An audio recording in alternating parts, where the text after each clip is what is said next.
Queridos amigos, sean todos bienvenidos a Mirada Semanal, el podcast de actualidad de Latinoamérica 21.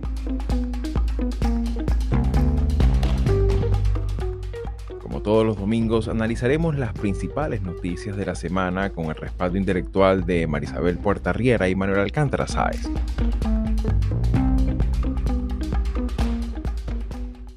Dentro de las elecciones que cierran este año 2025 en la región, destacan los comicios en Honduras. Más de 6.5 millones de votantes están convocados a las urnas este 30 de noviembre para elegir presidente, los integrantes del Congreso y sus representantes al Parlamento Centroamericano. En este episodio de Mirada Semanal ponemos la lupa sobre el panorama electoral hondureño, un evento que pondrá a prueba en buena medida la madurez democrática del país.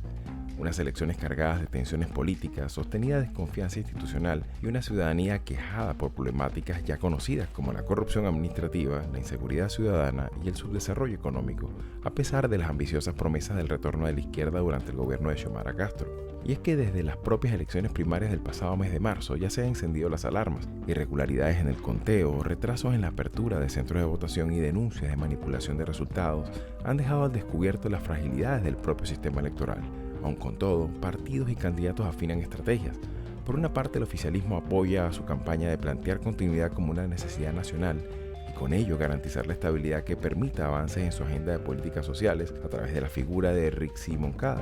Sin embargo, desde la oposición se promete un cambio de rumbo para Honduras que para importantes sectores del electorado luce aún incierto, lo cual se refleja en la fragmentación del voto opositor entre Salvador Nasralla y Nasria Fura.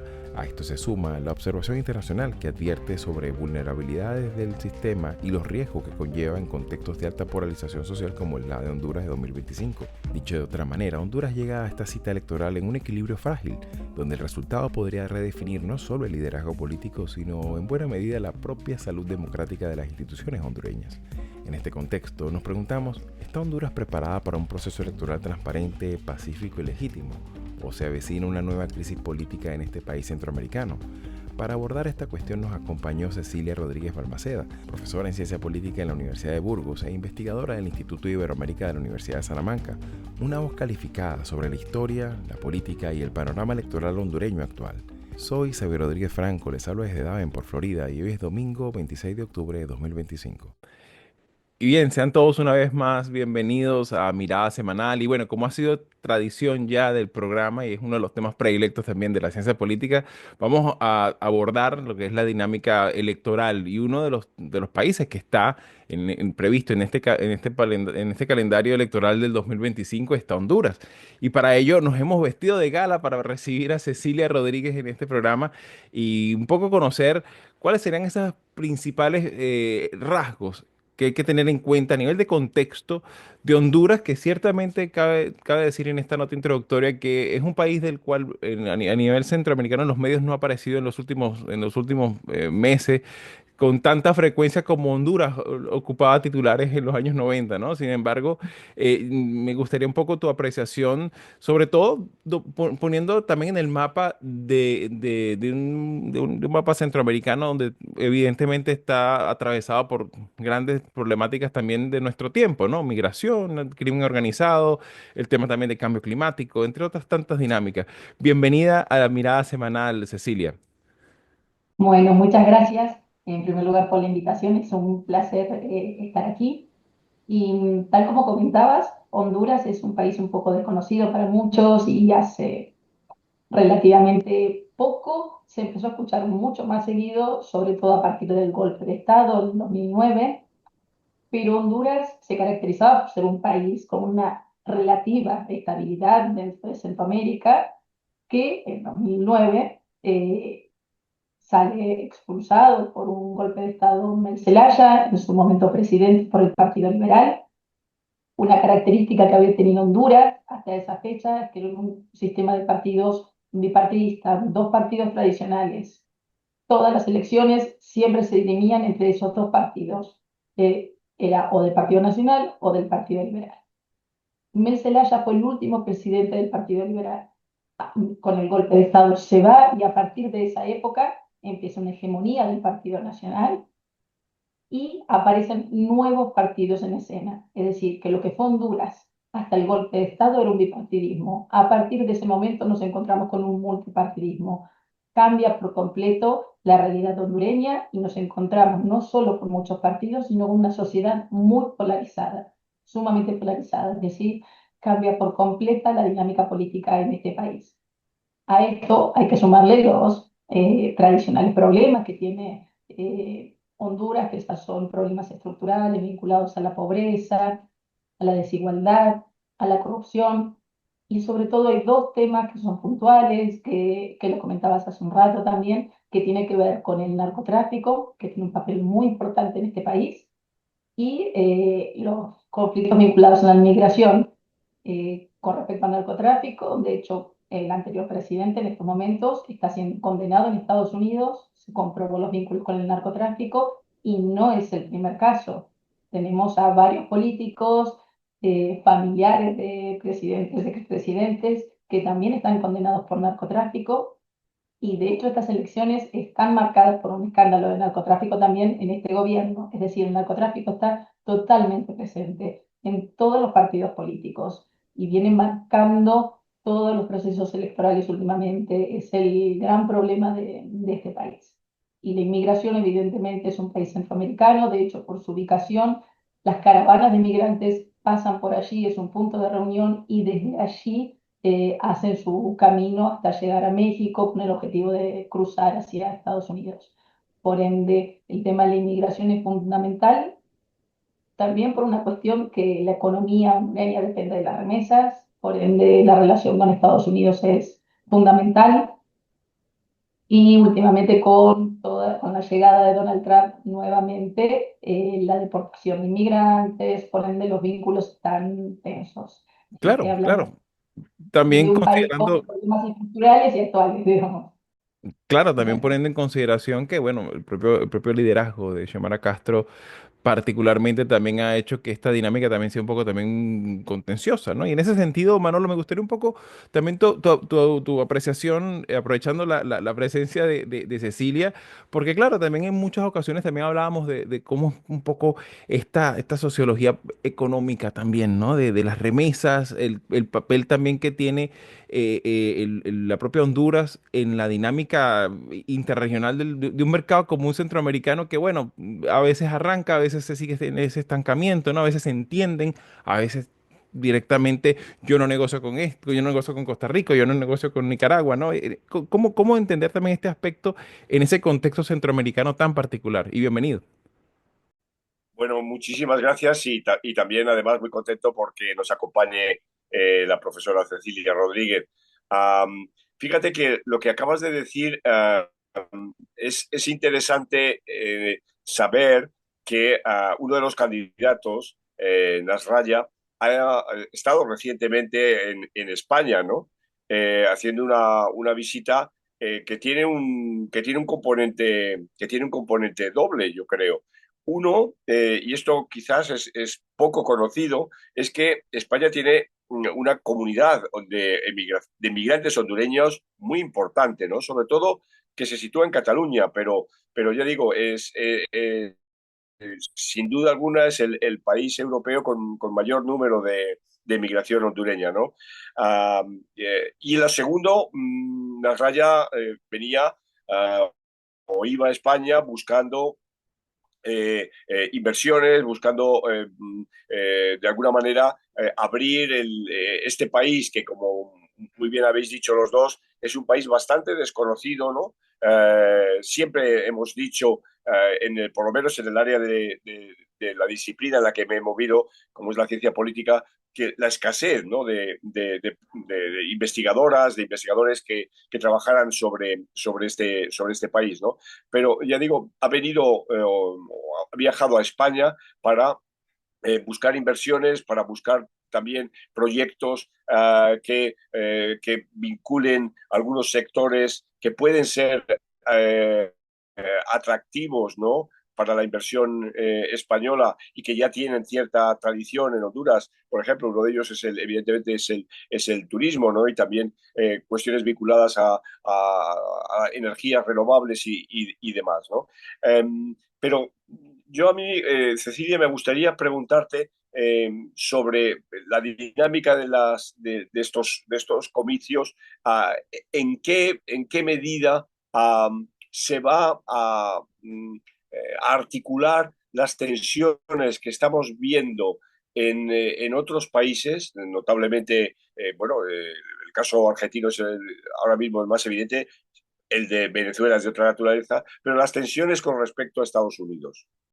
Bien, a ver, el gobierno actual, Xiomara Castro, tuvo momentos donde intentó plantarse frente a Estados Unidos, obviamente rápidamente tuvo que establecer acuerdos, porque al final su relación depende de ello. No hay ninguno de los partidos que establezca una postura de confrontación, porque eso es inviable en Honduras, necesitan de una buena relación con Estados Unidos. Eh, las negociaciones intentan ser constantes, pero está marcado sobre todo por el tema de remesas e inmigración con este país. No hay mucho margen de negociación con la inmigración en estos momentos con Donald Trump, porque la postura no es muy abierta a la negociación, pero con respecto a los partidos que tienen opciones, ninguno establece un vínculo de confrontación. Todos son conscientes que es un problema con el que tendrán que lidiar, pero no está presente como agenda, como tema de agenda fundamentalmente. Están más vinculados a cuestiones en este momento gira más en torno al narcotráfico, a la corrupción, obviamente a la pobreza, pero y al tema de seguridad, sin lugar a dudas, a todas las medidas de seguridad que se están tomando, pero el tema del vínculo con Estados Unidos, no porque son conscientes que dependen de eso y todos terminan un poco acatando. Aquellos, Xiomara Castro intentó enfrentarse, pero terminó bajando en el curso. Inevitablemente no podía hacer otra cosa. Claro, claro, y evidentemente también es importante tomar todos esos aspectos en consideración a pocas semanas de esta elección en la que ciertamente también es importante y me gustaría un poco también tu apreciación en ese sentido, este tema también de las encuestas, ¿no? Que hemos visto también en las últimas, en los últimos meses hemos visto cómo también hay una suerte de batalla de encuestas y ciertamente hay que decir que, bueno, la distribución de la intención de voto a pesar de la dinámica política que se ha dado en este mandato, pues ciertamente, como bien comentaba Manolo, Nasrallah tiene un importante pedazo de ese pastel, ¿no? Igual el caso de Moncada y Nasri Afura del propio Partido Nacional, ¿no? Y en ese sentido, de cara a las pocas semanas que quedan, pues ¿cómo miras tú que pudieran irse decantando, sobre todo con los grandes temas que bien comentabas de carácter nacional e internacional que tiene Honduras, ¿no? Tema migración, tema criminalidad interna, ¿no? También el tema de la corrupción, también el desencanto político, ¿no? Que también existe a este multipartidismo que nace. Y sobre todo también tomando en consideración pues que de alguna manera todavía sigue viva esa expectativa democrática dentro del hondureño promedio, ¿no? Y mira, con respecto a encuestas, son muy contradictorias todas las que están publicándose. No marcan todas el mismo resultado. Lo que sí queda claro es que los tres candidatos con opciones, que por cierto, aclaro, fueron seleccionados en un proceso de primarias el 9 de marzo, unas primarias muy controvertidas por muchas irregularidades y que personalmente considero que van a marcar las generales. En estas primarias salieron elegidos, como mencionaba recién, por el oficialismo Richie Moncada, que es alguien vinculado al entorno de Zelaya, fue funcionaria durante el gobierno de Zelaya, es funcionaria actualmente, no quiso renunciar a su cargo mientras estaba en campaña y es la actual ministra de Defensa. Y aclaro que los militares son los encargados de controlar el proceso electoral. Y ella no quiso renunciar, o sea que ese es un tema a tener en cuenta.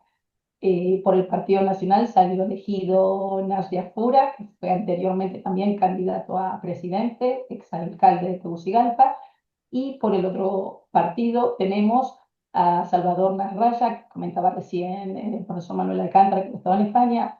Bien, Nasralla en su época, cuando él apareció en el 2013 en escena, apareció como un outsider. Actualmente no lo es, porque él es un eh, presentador de televisión muy reconocido, pero se fue presentando a lo largo de estos años en todos los procesos electorales, pero siempre con un partido político distinto. En este caso se presenta con el Partido Liberal, este partido tradicional que venía en declive.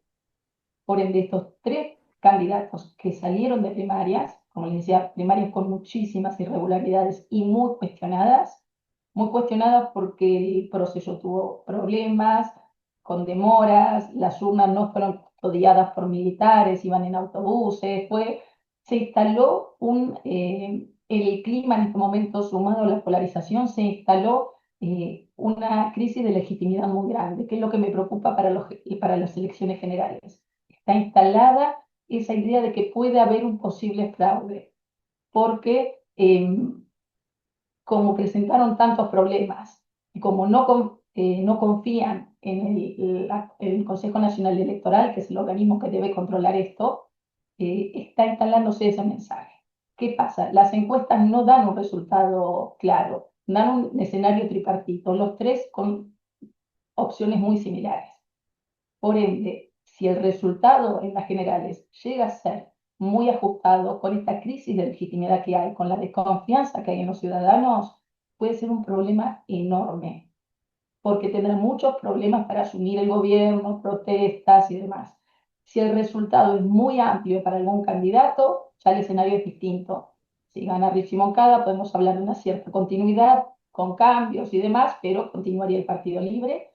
Si gana la oposición, cualquiera de los dos candidatos, con un resultado amplio, bueno, es un reajuste, intentar garantizar una cierta estabilidad del sistema político, una alternancia, pero si los resultados son muy ajustados, como prevén las encuestas, con esta crisis de legitimidad que hay después de estas primarias y con lo que se está planteando ahora en la campaña están discutiendo más que nada sobre esto. Fueron tan problemáticas las primarias que la campaña está girando con estos cuestionamientos hacia el Consejo Nacional Electoral. Claro. Entonces, el resultado puede ser muy peligroso para la estabilidad, para la legitimidad de quien salga electo.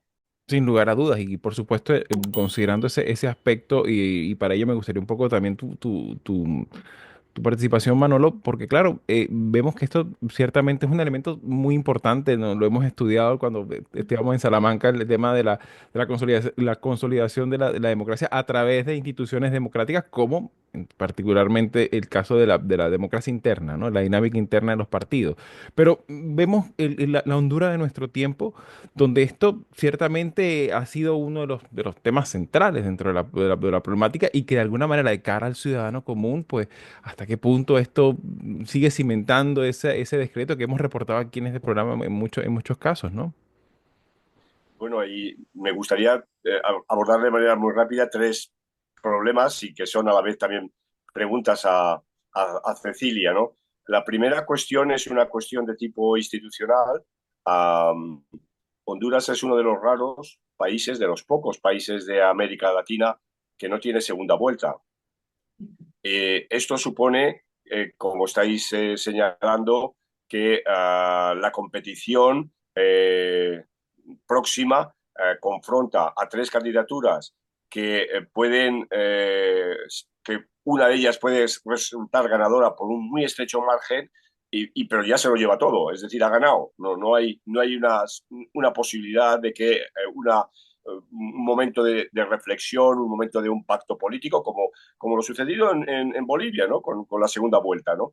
Esto me parece que es especialmente importante, ¿no? La segunda cuestión es que pase lo que pase, quien gane la elección presidencial va a tener un congreso complicado, ¿no? Va a tener una asamblea en la que va a estar en minoría, no va a tener una mayoría absoluta. Y entonces esto supone, de nuevo, problemas para la gobernabilidad, supone también necesidad, evidentemente, de algún tipo de pacto y demás, ¿no? Y cierta habilidad política. En ese sentido, bueno, Nasralla es un hombre, como se ha dicho, por hablar de uno de los tres candidatos que van con el Partido Liberal, que tiene una mayor experiencia como candidato, ¿no? Pero dudo de su experiencia como político, ¿no? Al frente de un Estado. Y la tercera cuestión, yo creo que a mí creo que más interesante, pero de la que sabemos menos, es cómo están funcionando los nuevos mecanismos de campañas electorales a través de la utilización de inteligencia artificial en las campañas, ¿no? Es decir, en qué medida las redes sociales están siendo protagonistas del proceso electoral, y estas redes sociales en qué medida están infectadas por propaganda maliciosa, por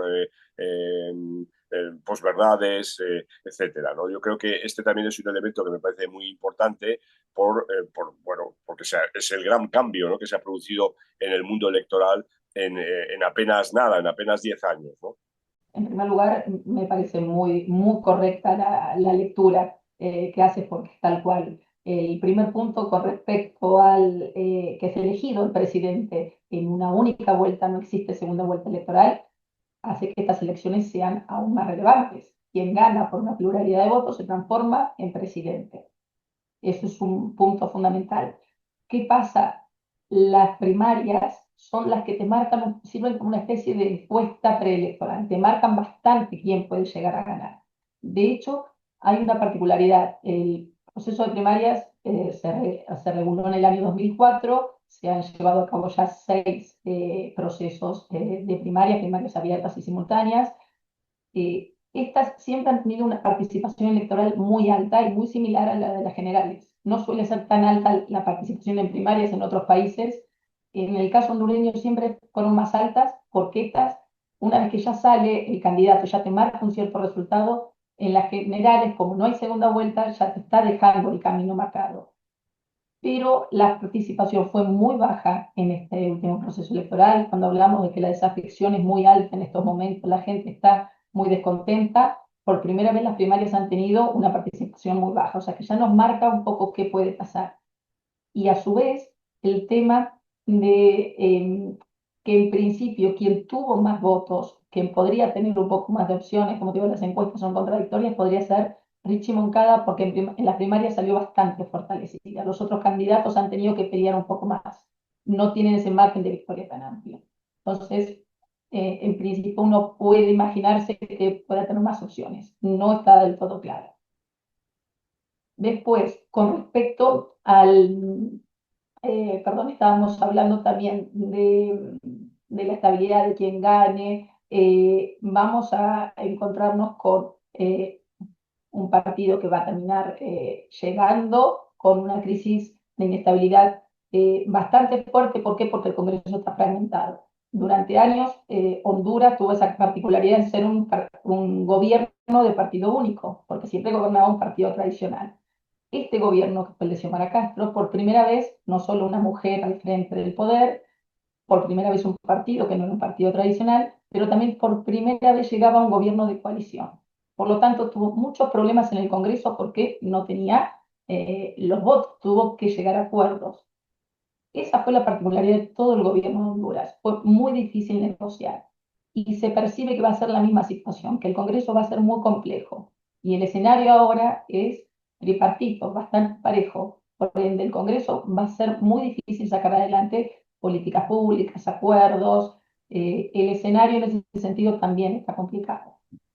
Y con respecto a las campañas, es cierto que ya hay hay que tener en cuenta el fenómeno que las campañas están en redes sociales, que ha cambiado un poco, no está tan fuerte como en otros casos. Yo pienso en el caso argentino, a lo mejor con TikTok, con otro tipo de redes sociales, donde existen enfrentamientos mucho mayores en esa área en la campaña, que están presentes. Uno los ve si va siguiéndolos en redes sociales, los candidatos y demás, pero no está tan presente. Sí hay casos de violencia, lamentablemente de violencia política en muchos candidatos, sobre todo a nivel territorial, que han sido o amenazados o asesinados. No candidatos nacionales, pero sí candidatos a nivel local. Porque recordemos que estas elecciones no solo eligen presidente con los designados, eligen los miembros del Parlamento, los 128 diputados y sus suplentes, los miembros al Parlamento Centroamericano, los 20 miembros, más los municipios, que son los alcaldes y los regidores. Por tanto, en estos momentos la campaña es intensa, son muchos los niveles, y el Claro. número de casos de violencia se están dando sobre todo a nivel municipal. Claro, y ¿sí? y que eso es uno de los elementos que evidentemente y tristemente está presente de forma casi que, digamos, omnímoda, ¿no? En toda la región, el tema de la violencia política, que lo hemos reportado también en Mirada Semanal. Y bueno, y también me gustaría incorporar, ya que está entrando a Marisabel, porque claro, también es importante independientemente de cuál sea el resultado, pues también hacer una suerte de evaluación, un balance político del gobierno de Xiomara Castro llegado a su momento, que ese es otro de los temas que pudiéramos más adelante extenderte la invitación, Cecilia, para hacer una valoración, ¿no? Pero particularmente me gustaría incorporar también a Marisabel para ver un poco qué otros elementos también hay que tener en cuenta y en el radar para entender esta elección de noviembre de 2025. Adelante, Marisabel. Hola, Cecilia, un gusto. Qué bueno que nos acompañas. Hay dos cosas que a mí me interesan. Uno, tiene que ver con el factor China y cómo se plantea en estas elecciones de parte de cada uno de los candidatos y sus programas y su oferta electoral, cuál va a ser la relación con China. Y dos, la relación con Estados Unidos, porque sabemos que no es solamente un tema de políticas migratorias y de políticas económicas dirigidas a la región, es que justamente por la relación con China, eso tendría un efecto, un impacto en el caso de la relación con los Estados Unidos. Entonces, a mí me interesa mucho conocer cuál es la perspectiva y las posturas, las distintas posturas, si por ejemplo la candidata que representa el oficialismo tiene alguna variación de ese acercamiento con China y de cómo tendría eso algún impacto con la relación en su relación con Estados Unidos y lo que los otros dos candidatos traen a la oferta electoral en esta campaña. Y con respecto a China, aquí hay un tema, obviamente cada vez tiene más presencia en muchos negocios, como en toda la región, pero aquí es muy claro el posicionamiento con Estados Unidos y saben que ellos dependen del vínculo con Estados Unidos. Ninguno de los candidatos se puede arriesgar a posicionarse directamente con China porque ya en campaña perderían votos, saben que la gente depende de remesas, el vínculo con Estados Unidos es fundamental y tampoco bueno para de cara a la negociación, o sea que ninguno se va a plantear públicamente un vínculo con China, más allá de que está presente en negocios, cada vez un poquito más, pero es una zona aún totalmente controlada, la base de Estados Unidos ahí en Comayagua es enorme, el control de Estados Unidos, la presencia en ese país es muy grande. Claro, y evidentemente también resulta interesante porque, claro, está también en este tema que no es nada más exclusivo de Honduras, que también está presente con otros países centroamericanos, como es la cuestión de Taiwán y la cuestión de Hong Kong, ¿no? O sea, que son temas que están allí permanentemente. Lo vimos en eventos laterales en la reciente Asamblea General de Naciones Unidas, pues como el encargado pues de política exterior de Hong Kong hacía malabares igual también en lo propio con el de Taiwán, ¿no? Sin embargo, particularmente vemos que Honduras pues ciertamente forma parte de esta dinámica, ¿no? Y que en ese sentido me gustaría un poco tu apreciación también ya en términos de desempeño, pasados estos años de gestión de Xiomara Castro y esa doctrina diplomática que quiso imprimir en su mandato. ¿Cómo miras tú ya a varios años vista cuáles son los, como diría Manolo, avances y retrocesos, ¿no? En esta dinámica, ¿no? Xiomara Castro llegó a la presidencia en 2021 con muchas expectativas. De hecho, fue la candidata más votada históricamente en las elecciones, fue la presidenta que recibió más votos y a lo largo y ancho de todo el territorio, que eso es una particularidad, no es que alguna zona no recibió votos, fue la más votada. ¿Qué pasó? La gente realmente estaba pidiendo un cambio, sobre todo después de tantos años del Partido Nacional, venía un golpe de Estado, es decir, estaban realmente ansiosos por ver un cambio. Por lo tanto, la gente confiaba mucho y ella hizo una campaña con una serie de promesas que se han visto intentos, pero que no han dado resultados. Ella hizo parte fundamental de su campaña fue que iba a volver a instalar una comisión contra la corrupción, la que hace pues, seguimiento a la corrupción, que había sido cerrada años antes y no lo ha hecho. Después que iba el tema de la seguridad. De hecho, en su momento estaba en contra de esa especie de políticas de mano dura, del control que tenían los militares, que fue algo propio del Partido Nacional. Y cuando ella llegó, al principio quitó algo de poder a los militares y ante las primeras revueltas, motines en cárceles, cambió por completo, le devolvió el poder a los militares y de hecho Honduras lleva en estado de excepción muchísimo tiempo, que es el principal desgaste. Está atravesando un desgaste político muy grande y este es un tema, un estado de excepción que ha sido constantemente, que se volvía a aprobar, aprobar, aprobar, aprobar, casi 2 años de Claro, estado de y que es excepción con todo interesante. lo que eso implica. Claro, y que resulta interesante, sería interesante hacer un programa monográfico sobre, normalmente en ciencia política nosotros hablamos, bueno, sistemas políticos comparados o sistemas electorales comparados. Ahora deberíamos incorporar una nueva categoría que diga estados de excepción comparados, ¿no? Porque Ecuador Exactamente. ya se ha vuelto habitual, ¿no? El abrir la caja de herramientas y sacar el estado de excepción. Bukele ya lo ha hecho casi que, bueno, naturaleza de su gobierno, ¿no? Y lo hemos visto también en otros países de la región. Pero particularmente en el caso hondureño, evidentemente ha tenido un efecto tremendo, ¿no? Y también me gustaría ya para cerrar un comentario muy breve con respecto a hasta qué punto esta permanencia del estado de excepción, hasta qué punto pues le representa al ciudadano como un voto de confianza. Es como que, bueno, realmente en algún momento se va a superar esto, ¿no? Este tema, sobre todo en términos de delincuencia, de criminalidad, de inestabilidad política, ¿no? Y la razón por la que se adopta el estado de excepción era para reducir los niveles de inseguridad, de violencia, que es cierto que algo se han reducido, pero no es lo que se espera después de casi 2 años de estado de excepción. O sea, sí se ha reducido, pero no da los números que realmente esperarían. De esta forma, lo que ha querido es replicar un poco esa política de mano dura inevitable, el efecto Bukele, es, el vecino llega. Es más, lo primero que hizo ella cuando tuvo un motín fue devolverle ese poder a los militares y sacar unas fotos, las mismas que se ven de las cárceles de Bukele, y mostrarlas como diciendo, aquí va a pasar lo mismo.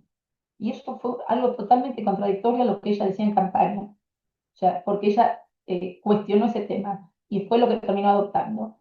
Y la actual ministra de Defensa, que es la que mantiene eso, la principal candidata con opciones a la presidencia. O sea, estamos hablando de alguien que en principio va a dar continuidad a eso. Pero ya otros candidatos, como es el caso de Narraya, en campaña también lo dijo, bueno, yo estoy a favor de la política de Bukele. Es decir, la oposición tampoco estaría cuestionando este tema. Por lo tanto, aquí el efecto Bukele se percibe, pero el tema es que las razones de la violencia son distintas. El estado de excepción, la gente está cansada, porque de hecho, las primarias hicieron elecciones en pleno estado de excepción, ahora seguimos igual, pero la gente está cansada de mucho tiempo y las razones de la violencia son distintas. Las maras sí generan niveles de inseguridad, pero no es la misma situación de El Salvador. La violencia de Honduras está vinculada al narcotráfico. Las muertes son por narcotráfico, sobre todo. Es otro tema que no están abordando. Entonces, sí, los niveles de inseguridad se reducen, pero las maras no eran lo más problemático. Sí, hay presencia de maras, pero no es la misma situación de El Salvador, Claro. que gran parte se debe a las maras. Aquí es por completo la presencia y control absoluto del narcotráfico, la violencia. Si no controlas por ahí, no va a bajar los niveles de violencia como esperan y continúan con estado de excepción. Claro, claro, y va a seguir presente pues en la dinámica política y marcando también esa imagen a veces tan turbulenta, ¿no? Y turbia que tiene la ciudadanía común sobre el sistema político, ¿no? Que es una de las cosas que también tanto nos preocupa a los politólogos. Así que Cecilia, se nos ha echado un poquito el tiempo encima. Muchísimas gracias por tu tiempo, por tus apreciaciones. Ha sido un lujazo compartir contigo estas apreciaciones y bueno, por supuesto por la naturaleza que tiene Honduras, pero también para ver si de repente pudiéramos hacer este programa de balance, pues por supuesto, mirada semanal es tu casa. Así que bueno, muchísimas gracias por participar. Muchas Muchísimas gracias. gracias a ustedes. Ha sido un placer para mí. Si llegaste hasta aquí y te interesan estos temas, puedes ayudarnos a seguir haciendo estos vídeos dándole like, compartiendo, comentando y suscribiéndote al canal de YouTube de Latinoamérica 21. Puedes acceder también a todos nuestros episodios entrando en nuestra página web latinoamerica21.com/podcast y en las principales plataformas de audio. Subimos videos nuevos todas las semanas, así que nos veremos en Mirada Semanal muy pronto.